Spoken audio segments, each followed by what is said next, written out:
Los antibióticos son comúnmente reconocidos por combatir infecciones bacterianas, al matar dichas bacterias o impidiendo su reproducción en el organismo, sin tener que afectarlo. Pero lamentablemente algunas bacterias han ido mutando hasta el punto en el que se vuelven capaces de resistir sus efectos. Se teme que esto es debido al abuso excesivo de ellos o su uso durante momentos inadecuados, que en varias ocasiones provoca que en una población bacteriana algunas se vuelvan genéticamente resistentes a cierto antibiótico, mientras que las demás mueren, permitiendo que las bacterias supervivientes se multipliquen y produzcan más bacterias resistentes. Por esto, hoy en día existen varias enfermedades comunes que son difíciles de tratar o que vuelven a surgir y que terminan por causar la muerte a muchas personas.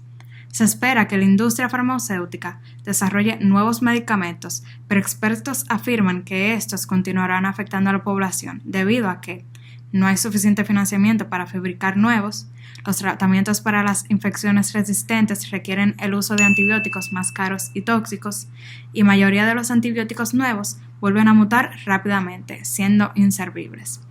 El próximo video explica de manera concisa el funcionamiento de los antibióticos y cómo estos afectan a nuestro organismo. Enzimas implicadas en la síntesis de la pared celular bacteriana.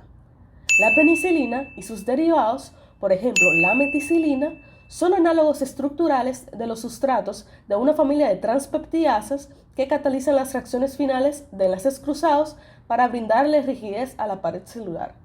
Si estas reacciones no ocurren, no se desarrolla una pared celular rígida.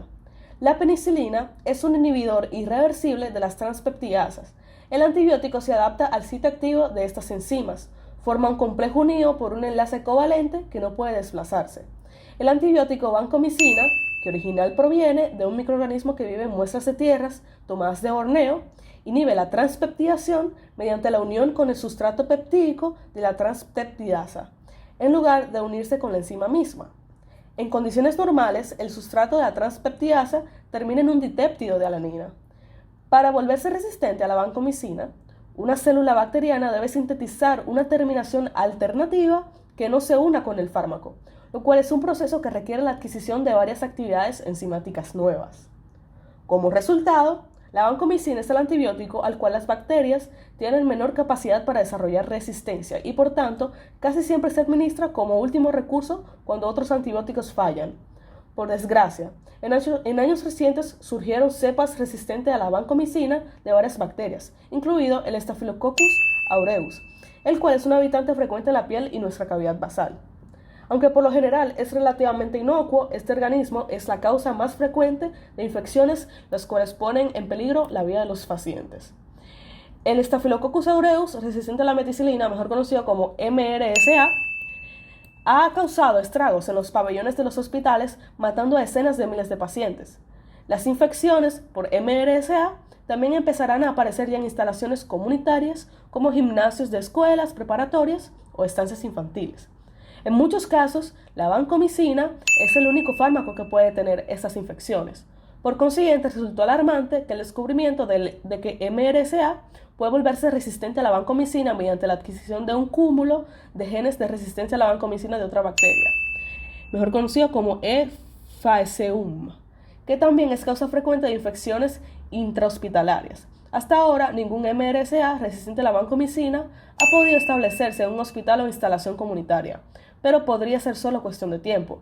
Por tal razón, los especialistas en enfermedades infecciosas han solicitado a los hospitales establecer mejores programas de higiene y aislar a los pacientes ante el primer signo de infección. Esto ha demostrado que dichas prácticas disminuyen la incidencia de infecciones letales en los sitios donde se han implementado. Componentes del sistema por el cual las bacterias se duplican, transcriben y traducen su información genética. Las bacterias se van multiplicando en el sistema creando a una población nueva. Estas tienen esta cualidad debido a que son compuestos del medio ambiente, con un ADN que se replica y se transcribe en el organismo. Por esto, mayoría de los antibióticos provienen de una serie de productos naturales, encontrados en los seres vivos o en la naturaleza, que son sometidos a varias modificaciones químicas, desarrollando nuevos compuestos para matar a las bacterias. Se les realizan pruebas al nuevo compuesto o antibiótico para medir su capacidad de matar a una población de bacterias o de insertar una proteína blanco para purificar su crecimiento en el organismo. Investigadores empiezan a realizar pruebas con el objetivo de clasificar a las bacterias y detener su desarrollo, al insertarles un cierto tipo de ADN y así crear un antibiótico más fuerte. Este proceso se ha realizado desde el 1963, produciendo dos clases nuevas de antibióticos, que son la linezolida, que actúa en los ribosomas bacterianos, y la daptomicina, que alteran la función de la membrana bacteriana. Ambos antibióticos son de utilización mínima para mantener la resistencia a estos y detener la propagación de bacterias. Enzimas que catalizan las reacciones metabólicas específicas de las bacterias. Las sulfas son antibióticos eficaces porque se parecen mucho al compuesto ácido P-aminobenzoico, que las bacterias convierten por medios enzimáticos en la coenzima esencial ácido fólico. Como los seres humanos carecen de una enzima que sintetice ácido fólico, deben obtener esta coenzima esencial en la dieta y por consiguiente, los fármacos tipo sulfa no tienen efectos en el metabolismo de los seres humanos. Las bacterias se vuelven resistentes a los antibióticos mediante varios mecanismos distintivos, muchos de los cuales pueden ilustrarse como el ejemplo de la penicilina. La lactamasa está presente en una gran variedad de bacterias infecciosas y la producción de esta enzima en dichas bacterias es la principal causa de la resistencia a la penicilina. La presencia difundida del gen para lactamasa ilustra la facilidad con la que los genes pueden diseminarse de una bacteria a otra, no solo entre las células de una especie determinada, sino también entre especies. Esto ocurre de varias formas, como la conjugación, en la que el DNA pasa de una célula bacteriana a otra, en la transducción, en la que el gen bacteriano se traslada de una célula a otra, de captar DNA desnudo de su medio circundante. No todas las bacterias resistentes a la penicilina han adquirido un gen lactamasa. Algunas son resistentes porque tienen modificaciones en su pared celular que bloquean la entrada del antibiótico. Otras son resistentes porque pueden exportar de manera selectiva el antibiótico una vez que ingresa a la célula. Otras son más resistentes porque tienen transpeptidasas modificadas que no se unen al antibiótico. Por ejemplo, la meningitis bacteriana se debe a la bacteria Neisseria meningitis, que aún no presenta evidencia de haber adquirido lactamasa. No obstante, estas bacterias son cada vez más resistentes a la penicilina, porque sus transpeptidasas perdieron la afinidad por los antibióticos. Para concluir con el video, se debe de tomar en cuenta los diferentes factores ya mencionados acerca de cómo el abuso constante y uso en momentos inadecuados de antibióticos puede provocar una resistencia en nuestro sistema inmunológico para atacar a las bacterias que residen en nuestro organismo.